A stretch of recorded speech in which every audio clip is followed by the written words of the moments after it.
Naruam Longamba, Sri Nyaparaba, convener Galo Youth Organization, as endorsed by President Galo Youth Organization. On behalf of Galo Youth Organization, एक press briefing देने जा रहा हूँ regarding एक लोथरी ना। तो जो लोथरी यहाँ पे हमारा गालो एरिया में खिलाया गया था सोसाइटी के नाम से ना, तो Himalaya rich multipurpose cooperative society limited बोल के ना, ये लोथरी जो था ये एक गालो एरिया में खिलाया गया था। और इस लोथरी के कारण गालो समाज का इमेज जो बहुत ही टर्निश हो रहा है, गालो समाज का नाम जो बहुत ही बदनाम हो रहा है, हमें ऐसा लगा कि it's our moral duty to safeguard our Galo ना। तो ऐसा होने के बाद हमें गालो यूथ ऑर्गेनाइजेशन को from every corner of the state and our neighbouring state Assam and even from mainland India, तो वहाँ से भी बहुत फ़ोन कॉल्स आए और हमारे सीनियर्स गालो समाज के जितने भी सीनियर्स हैं उन लोगों ने भी हमें बोला कि ऐसे गालो का नाम बहुत ही टर्निश हो रहा है ना, तो काइंडली आप लोग इसमें इंटरवेन करने से ठीक है बोल के। तो ऐसा होने के बाद हमने गालो यूथ ऑर्गेनाइजेशन ने एक कमेटी का गठन किया ना।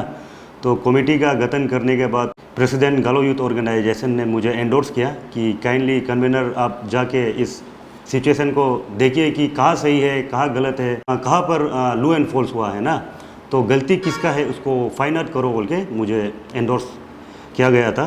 तो इसके बाद मैंने काफ़ी डिस्कशन किया थ्रू आउट कमेटी का साथ में, मैंने डिस्कशन किया और जितना भी लोथरी का जितना भी टिकट बायर्स था उनसे भी मैंने डिस्कस किया। डिस्कस करने के बाद हमने ये पाया कि एक्चुअली ये जो गलती है ये एक पर्टिकुलर एक इंडिविजुअल इंसान का गलती है जिनका नाम है रफ़ीकुल हुसैन बोल के ना। तो रफ़ीकुल हुसैन बोल के एक इंसान है, तो ये उनका गलती हमने पाया। और ये Himalaya rich multipurpose cooperative society limited से बिल्कुल भी उनका लेन देन नहीं है, वो बिल्कुल भी इस एनजीओ से उनका कोई भी ताल्लुकात नहीं है। तो इसी पर्टिकुलर इंसान के कारण ही ये सब कुछ केओस जो यहाँ पे हुआ है। तो वो एक हैबिचुअल ऑफेंडर है ना। तो कमेटी का साथ हमने बात करने के बाद उसने हमें ये एक एफआईआर मुझे शो किया कि उन्होंने ऑलरेडी एक एफआईआर लॉन्च किया है बोल के ना रिगार्डिंग दिस रफ़ीकुल हुसैन बोल के। तो इस इंसान के खिलाफ ऑलरेडी बहुत सारा केसेस है ना रिगार्डिंग ये लॉटरी ये सब को ही लेके।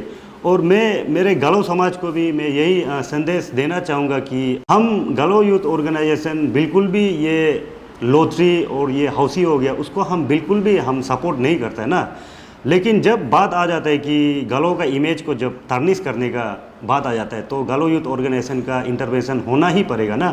तो अभी हमारा जितना भी बाकी हमारा स्टेट का ही बाकी ब्रदर्स है, मेरे ही जितना दोस्त है, कोई दापो से, कोई बोमदिला से, कोई ईटानगर से, कोई पासीघाट से, कोई असम से, मेरा ही साथी मुझे अभी फ़ोन करके कंप्लेन कर रहे हैं कि आपके गालो समाज में ऐसे हो रहा है ना।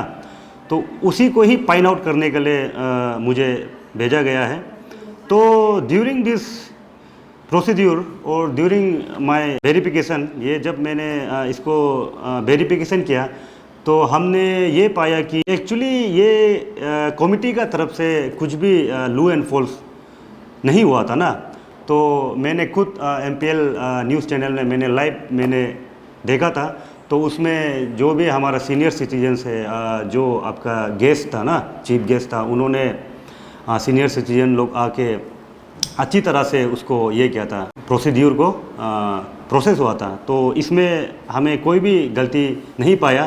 तो गलती सिर्फ उसी में हो गया कि आपका ये होता है कि टिकट का जाली बना देना, जैसे आपका जाली नोट बनाता है, तो जैसे जाली नोट बनाता है, डुप्लीकेट पैसा बनाता है, तो इस पर्टिकुलर हुसैन ने एक जाली नोट ने टिकट बनाया। तो इस जाली टिकट बनाने के कारण ही ये केओस जो इतना ये हो गया। और उसके बाद ये ऐसे होता है कि हर एक टिकट में आपका ऐसे था कि एक बार कोड होता है ना, तो वो बार कोड को स्कैन करने से आपका नंबर उसमें निकल जाता है। तो इसमें क्या हो गया कि ये हुसैन का टिकट में ऐसा हो गया कि जब आप स्कैन किया है तो उसमें आपका टिकट का अलग नंबर हो गया और बार कोड में आपका अलग नंबर शो कर रहा है ना। तो ऑब्वियसली ये तो एक फ्रॉड है। तो ये फ्रॉड सिर्फ एक पर्टिकुलर इंसान से ही हुआ गया है। और मेरे जितना भी गालो समाज है और मेरे जितने भी नेबरिंग स्टेट का जितना भी मेरे ब्रदर्स है, मैं उनसे यही दरख्वास्त करना चाहूँगा कि काइंडली आप लोग के अंदर संयम होना पड़ेगा ना, आप लोगों को संयम रखना पड़ेगा, आप लोगों को पैनिक नहीं होना है ना, आप लोग को बिल्कुल भी पैनिक नहीं होना है, क्योंकि कमेटी ने ऑलरेडी टिकट के पीछे क्लियरली लिखा गया था कि 10 दिन का अंदर ना, तो 10 डेज का समय लिया था। तो 10 डेज का अंदर जो भी अगर ऑथेंटिक डॉक्यूमेंट्स लेके और आपका बार कोड में भी स्कैन करने के बाद जो सही नंबर होगा उसको डिस्पोज कर देगा बोल के उसका प्राइस को ना। तो मैंने खुद अभी अभी जिसने महिंद्रा थार जिसने जीता विनर को मैंने मिला, वो बिल्कुल भी सेटिस्फाई था और उसने एकदम सही प्रोसेस से उसने इस प्रोसीड्यूर को उसने ये किया। आपका आधार कार्ड लेके आया और उनके पास उनका टिकट था और टिकट को कमेटी ने स्कैन किया तो टिकट में भी वही नंबर था, उसके बाद स्कैनर में भी वही नंबर था।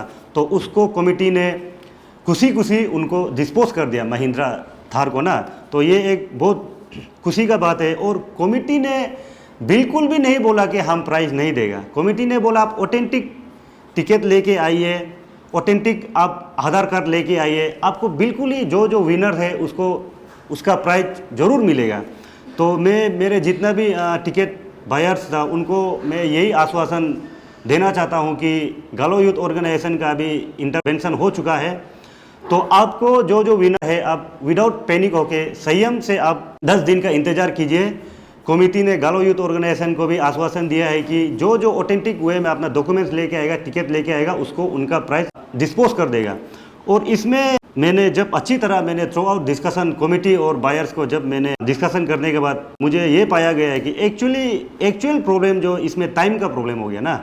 तो क्या हो गया कि पब्लिक जो बहुत पैनिक हो गया ना, और कमेटी को थोड़ा सा समय चाहिए ऑथेंटिक टिकट्स को आपको वेरीफाई करने के लिए। तो सिर्फ टिकट का पीछे भी लिखा गया था ना कि 10 दिन का टाइम दो बोल के। तो मैंने अच्छी तरह सोचने के बाद मुझे यही लग रहा है कि ये समय का ही ये हो गया ना। तो जितना भी टिकट बायर्स है उनसे भी मैं ये दरख्वास्त करना चाहूँगा कि काइंडली आप लोग इतना पैनिक मत होना है और कमेटी को भी थोड़ा सा टाइम देना है ताकि वो वेरीफाई अच्छी तरह से ना वेरीफाई कर सके। और गालो यूथ ऑर्गेनाइजेशन तो है ही है ना, और गालो यूथ ऑर्गेनाइजेशन को भी कमेटी में ऐड किया गया है, वेरीफाई का कमेटी में ऐड किया गया है ना।